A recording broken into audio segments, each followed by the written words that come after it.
All right, good morning, everybody. Happy Halloween to everyone out there. And that's the opening statement. So, just got some questions. PJ, I know you don't like the word conservative when it's talked about your offense. How would you describe kind of the game plan that you had against Rutgers? Well, I mean, we talked to Mohammed that he might have to be ready to carry the ball anywhere between 35 and 40 times. And he did exactly that within a few numbers, right? So we knew it was going to be that type of game with both teams. I mean, there was 23 total minutes of the first quarter. It's a 15-minute quarter. But usually, 15 minutes could last an hour and a half. It lasts 23 total minutes. You make a game plan based on who you're going to play and what type of game you think it's going to be, and then what you have available, what they're giving you. But we marched down the field, 99-yard drive, 86-yard drive, and it's 14-0. And then we have a holding penalty, and we're driving the ball again, and then the same thing happens on the next drive. And but we did what we had to do to win the football game, and I don't know what the word conservative necessarily means. You're doing what it takes to win the football game, and our defense got us 2 takeaways, and we scored on those 2 possessions, and we scored 31 points and won the football game. Our defense played really well. Then you're making calls based on what you're seeing out there on the field. So, but we knew we would have to be a very heavy run, and Muhammad was going to have to really lead us, and we talked about that all week with him because he hadn't had that many carries leading up to this game, but leading into it, we told him that's what he'd have to be ready for, and thought he did a really good job executing that. Do you remember the first time you met Muhammad? And so what was your first impression of his size? Depends where you're going to go with this, Chip, right? Obviously, well, I'm such a tall, full of hair, just stunning individual. So when you're talking about what do I think of an individual who's shorter than me, when you watched him play, you knew his height and weight is not jumping off the film, but you're watching him as a player. You're watching him. How does he play that position? And if he isn't that big, does he play really big? And then he did, right? And then when you meet him, you could see he's going to be really thick from the lower body. He's going to have huge legs. And you match that with the type of style that we have, and he's going to fit that. And being able to get underneath people's pads, get to the third level, deliver a blow, have great yards after contact. I mean, he had 92 yards after contact this past game. That's what our system requires. That's what running the football, in my opinion, you need a back that can do that. And for me, he's lower to the ground. He's got great center of gravity. When you see him, again, I'm not sure everybody in the country is going to come after him because of his physical stature, but he was perfect for me. It was like the 3 Bears. It was just right for us, because I know what that's like to be an undersized player, and he is undersized if you look at him. But some of the best backs in the country right now, the kid at Syracuse, kid at Kansas State, they're not the biggest guys, but they're playing at an exceptionally high level. I think they're really good tailbacks. Not to say that it means you have to be shorter to be a great tailback, but when you saw him, I was like, listen, this kid, the way he plays and the type of person he is going to overcome what his deficiencies are in height and weight. How much of an asset is it to have a tight end like Brevin who can put stress on defenses by lining up in so many different spots? Well, I think that's, as you can see, our tight end's our leading receiver, and we've had to be able to do some things that we talked about even in the offseason that we think our tight ends are going to be way more involved, especially him. And now he's our leading receiver. When was the last time our tight end led the wide receiving core or the pass game in receptions? Not since I've been here. But we have to be able to make up for some of the guys that we don't have. Brevin's done a really good job, I think, in the run game, which has allowed us to be able to move him formationally, put him in motion at different times, which put us in an advantage in some situations when we are having success running the football.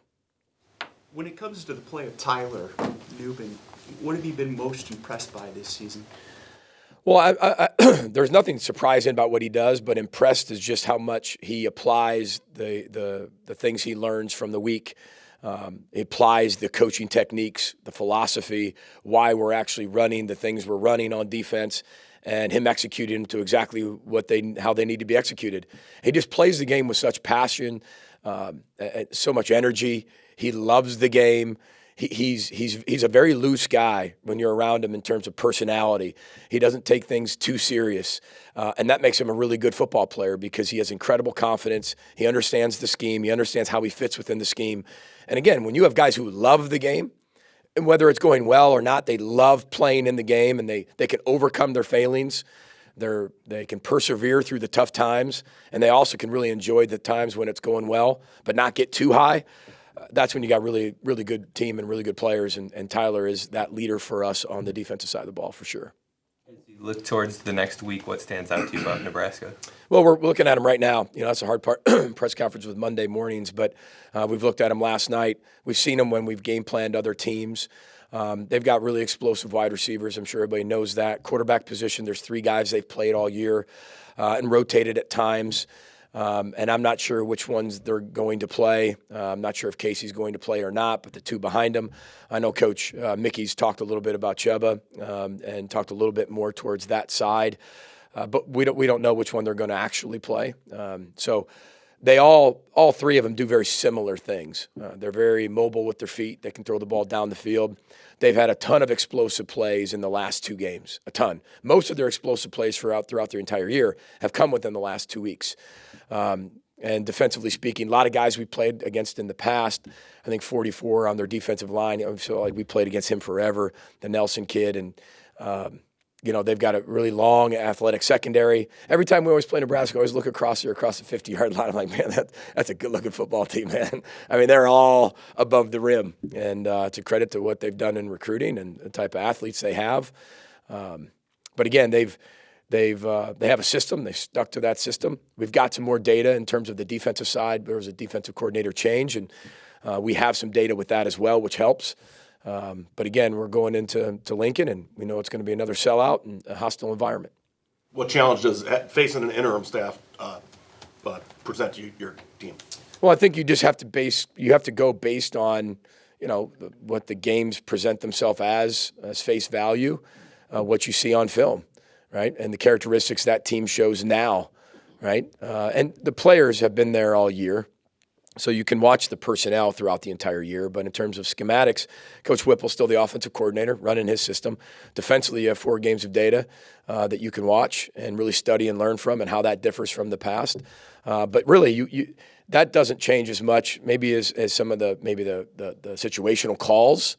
Maybe Mickey's going to be different from Scott on that, but that's really kind of in-game decisions that there's not a ton of data from, but. You handle it as it shows on film and game plan accordingly. How would you evaluate the vertical passing game right now? There's not a lot of it. What do you think that is? Well, again, you go back to what you have to be able to do. You have to know what it's going to be able to take what it's going to take for things to win games. We have thrown the ball vertically, and that's where we've thrown some of our interceptions over the last few games. Okay, so the 2 games that we lost that I feel like was because of a vertical passing game, that can maybe make you hesitant to be able to do that again, because, again, you're not doing something to not lose a game. But knowing what can cost you a game is part of winning a game, right? So, when we're, I know that even before the half, we call timeouts. We're gonna go attack. Well, if we catch the punt, it's different. The punt rolls 25 yards, goes back. Now we're backed up at the -20 with no timeouts. I've also been in that situation before. We're up 14-0 or something like that. Sack, fumble, pick up 14-7. Very different story than getting the ball in the second half. You're going to evaluate things as they continue to come. You're going to have a plan, but then that plan can change immediately. We've put ourselves in really bad positions over what the data shows and the proof shows.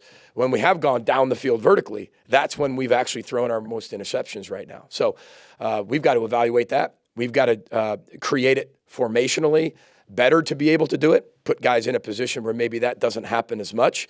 Tanner was 14 of 21. We had 4 drops in the game. That's 18 of 21. That's very similar performance to the Michigan State game, which I thought he played really well. Now, all the blame and credit goes on quarterbacks and things like that, and I get that. But we had 4 drops that I don't think were that hard. That put you in a position like, all right, that can cost you. And so there's things that your team shows you that we're getting better at, that we're not getting better at, that we have to improve at, that what can cost us, what do we have to get better at, when can we trust it again, what do we have to do to show we can trust it? As you keep going through the season, that's what you keep working on. So I agree with you that the answer is not just that. When we do it, we have to execute it. And if we haven't executed it, what has that done to cost us a game? And has it cost us a game? And I felt at times the head coach it has. But again, you do what you have to do, and you're making those calls within the game based on how the game is going.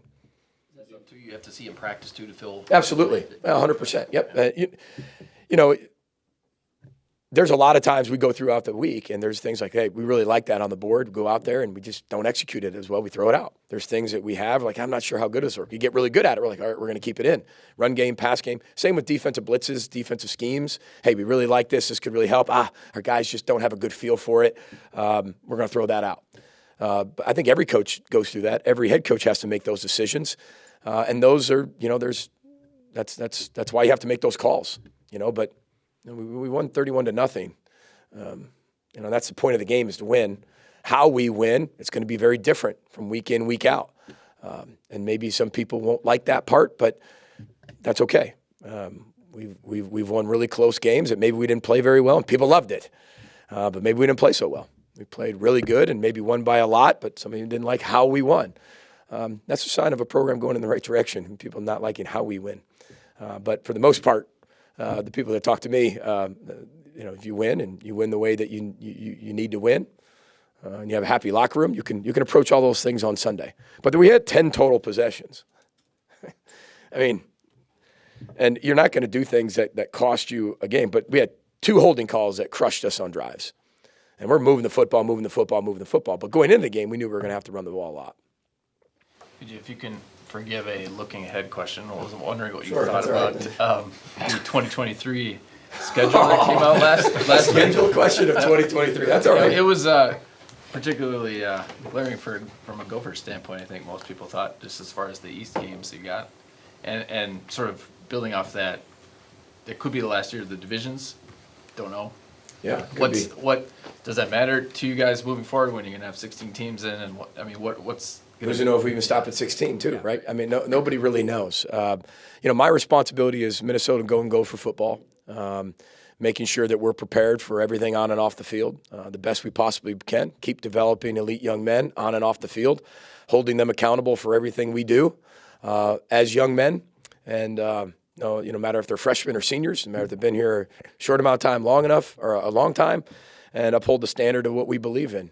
And that's what we're going to keep focusing on. I know that as we keep going down the road, there's a lot of unanswered questions right now and not much certainty of what the Big Ten will look like in terms of how many teams, divisions, pods. Nobody really knows. But all we have to focus on is right now. But I'm glad we're in the Big Ten. I'm glad we're at Minnesota. I think we're in a really good position. So the future of college football, I think we all know, is going to look very different here in a few years. But it's always – change is inevitable, as you've always heard me say. So college football today looks very different than it did 10 years ago. You just kind of adapt, and it seems way bigger because it's now, right? But going from the BCS to the college football playoff, that changed it. Now wanting to expand that's going to change that. People changing conferences is a big deal, but we've done that forever. I think just because of the TV, it's sped up a little bit more, where things maybe happened every big change like that, 10 to 12 years or 15 years, have all kind of happened almost every other year. Every third year, now every year. But I think that TV drives that too. PJ, I know 6 wins isn't the standard, but what would it mean for this group to get bowl eligible this week? It's just being 1-0. And that's all we're going to focus on. That's not what the whole goal is, and the whole goal of this week is. We got to play our best football. And to Ryan's point, it's I want to see our team play as balanced, right, and as well as we possibly can. And that's the standard. And that's what I evaluate every Sunday when we walk in. And that's what we want to do, and that's going to be our goal this week. What we show in practice, what we show we can do in practice, what we show as individuals, what we show if guys are ready for roles or not, that's what we'll determine as we keep going forward. But there's a lot of factors that go involved in that. But to us, just do everything we can to be 1-0 against a really good Nebraska team on the road. You talked about creating interior defensive line pressure. Yeah. How do you feel like that is, and how can you generate more of it? Well, I think it's one thing. It's about what do you think it is with 4. Let's just start with that. And then how can you generate? Well, how you can generate it more is stunts and blitzes, right? But you also have to have the personnel you have get better. And I thought this week, we shrunk the pocket better. I think around the country, as you look at people who lead the country in sacks, lead the conferences in sacks, I think the sacks are way down. Balls are getting out of the hand faster. Now, the RPO systems can make things a little bit different. Even some of the top offenses in the country are very spread out, balls out so quick. They're not allowing people to get to the quarterback and get a ton of sacks.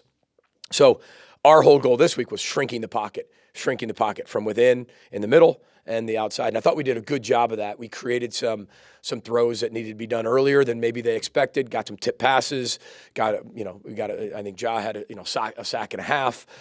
We created some incompletions because of some pressure. Is it where we want it? No. Was it better? Yes. And I think that's a compliment to us getting them better and them wanting to be better. Coaching, playing. Now we have to get a lot better and create a lot more. This is by no means the standard of it, but I thought it improved from last week to this week. What did you think of the way the O-line executed in the ground game against Rutgers? Well, I thought it was a very, very physical game. I mean, we're talking about a top 10 defense. Okay, so, we can talk about how we won and what the score was and all that other stuff. I mean, they're a top 10 defense. We know it was going to be, a tough, physical Big Ten football game. And I thought up front, besides a few holding penalties, I thought we played really hard, really tough. We played really well together. Do we have to bend, be lower, and not lean as much? Yes, but that's all part of technique. And nobody's better at teaching that than Brian Callahan, and he'll get that part right. But I thought that we finished on our blocks, we finished downhill, we pushed piles when we can. Not a lot of teams have had success running the football against them. I mean, what are they averaging, 89 yards, 86 yards rushing? So, I thought that was pretty good. So I focus on the things that I know internally when we're building that game plan of what we're going to have to do to make that work. And I thought we controlled the ball, controlled the clock, controlled the game, made decisions that gave us the best chance to win. And those are what you're doing. And I thought our offensive line led the way in that. Do I think our pass pro has to get better? Yes. But I can go through every single position and tell you what we have to actually get better at. That's a job of a coach, right? As Hugh McCutcheon, who wish all the best, who's I'm a huge fan of and very excited he's going to stay here, says coaches are always perpetually disappointed. And that's our job. And every day it's pretty much true, right? You can always find something else to get better at. You can always find something else to coach better in a different way. And that's what we're working at daily with our players, especially our O-line. We'll take one or two more for Coach. You've now watched the Ropers for 2 months. Who Yeah. are some of the younger guys that are standing out? Yeah, Christian Hoskins he had a great day yesterday. Had some explosive plays. Obviously Athan goes in there and plays some for us just to get him some more reps. Jacob played a lot of it last night. I saw some guys on the defense side of the ball, the Anthony Smiths of the world. Anthony had a really good day yesterday. Jacob Schuster is getting in there, getting some reps. Some of our young linebackers, the Joey Gerlachs. Joey had a really good day yesterday. Maverick had a good day. It's nice to be able to see some of those young guys. Tony Nelson, one of our offensive linemen from the state of Minnesota, had a really nice day. And again, it's hard for young players, right? When you go from high school and you're starting, you're the best player out, probably on the field, right? Almost every week. And you come into a Big Ten atmosphere and everybody's really good. And then if you come here in June, everything's a shock. Basically, everything for the next month and a half is an orientation. Everything's some type of orientation. You got your academic orientation, you got your culture orientation, you got your position meeting orientation. Everything's an orientation. And then you go to training camp, and then it's like, holy cow, this is a whole different level of practice, size, strength, speed. These are grown men. Remember, the biggest difference I've always said is high school to college, not college to the pros. It's high school to college. And on the field we have now, there's 17-year-olds versus a 28-year-old. We have a kid that's 28 years old.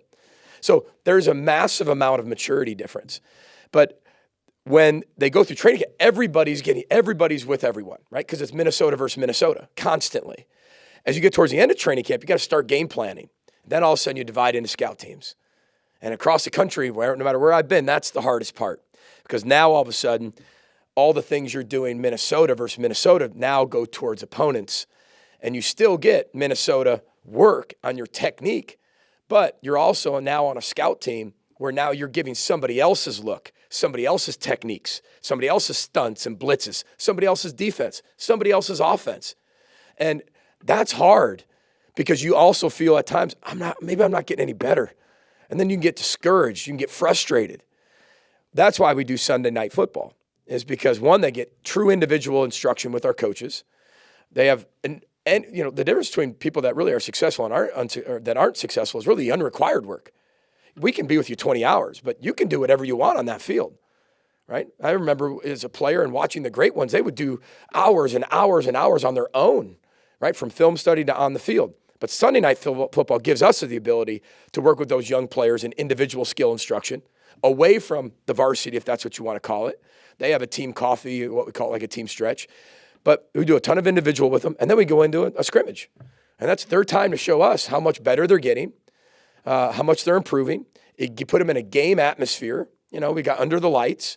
Players are involved, or sidelines are packed full of players. Parents come to those as well. And we watch them get better.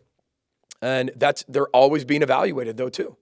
So I think that, I really like where our young players are at, but that doesn't mean that they're ready to play in Big Ten football yet. They've got to mature. They've got to go through a strength and conditioning program. We've had some freshmen help us, but I'd love to be able to redshirt all of them if I could. I mean, there's some guys that are playing out there on Sunday night that they're going to be really, really special Big Ten players. But they've got to be able to keep getting better, and they need that experience, and that's why we do it. So.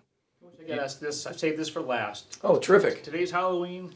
You're a small town Illinois kid. Do you have any favorite Halloween memories or favorite costumes or something like that? I'm assuming you were a Chicago Bear every year. Yeah, I mean, mine's really boring. I was a Chicago Bear, Jim McMahon, for like 5 straight years. I didn't want to be anything else. If it didn't have anything to do with sports, I didn't want anything to do with it. So I think maybe I was Walter Payton one time, and I switched it up. I had a 34 jersey laying around. So, but Jim McMahon for sure, all the way, the punky QB. So, any other questions? You must have hair. What's that? No costume today? This is my costume. This is my costume. Yeah. What was it? Did I have hair? Oh, yeah, absolutely. Yeah, we all used to have hair at some point. But remember, my hair's gone. And my kids say, "Dad, you're bald." I said, "Hold on, I'm not bald. Watch. Give it a day. Watch the hair grow." I said, "This is a choice. Okay, this is a choice to shave my head. I am not bald." And my daughters love to give me stuff on that, And, but a lot of guys on the team, they have a tradition of touching my head after practice. So, I don't know, whatever. So. You have a top candy? I like Snickers. Yep, I would say that. I always have one before a game, too. So, our kids, we had them, they're in school. So, we're a blended family. So, but we had our kids trick or treat to our house Sunday. Just walk outside, ring the doorbell, and we're gonna go trick or treating with you. That was our trick or treating on Sunday before we had to take them back. So, but I think the Big Ten did the bit of honeys. I'm not a bit of honey person. And those, remember those, the orange and black, just toffee that was just wrapped up. That was the worst. Those, I hope nobody's giving those out. So those were the absolute worst. And most of them were half unwrapped by the time you got them. So, and I was one of those kids, I don't care if it was unwrapped, half wrapped, if it was not wrapped, I was going to eat it. So my parents had to always dig through my, my pillow sack before I would get in there. So, but Still better than a pencil. yeah, that's true. And erasers or notebooks. My neighborhood gave a lot of notebooks out. But it's great. Our staff, Norris Wilson, not to go on a tangent about Halloween, but Norris Wilson does a great job here. We had 150 Hope kids here last week for our Halloween tradition of trick-or-treating to each room, kind of have a little haunted house. We had about 40, 50 players over here. They just have a blast with it. They have that whack-a-mole in the indoor, play a ton of games. I mean, it's really special. So, and then all of our staff, they'll go home between about 4:30 and 6:30 tonight, trick-or-treat with their kids, and then come back. Because as an assistant, I never got a chance to do that. And that was really hard for me, with young kids. And, you kind of, Monday's a game plan day. But I feel like moments of memory is what life's about, period. Win games, lose games, hired, fired.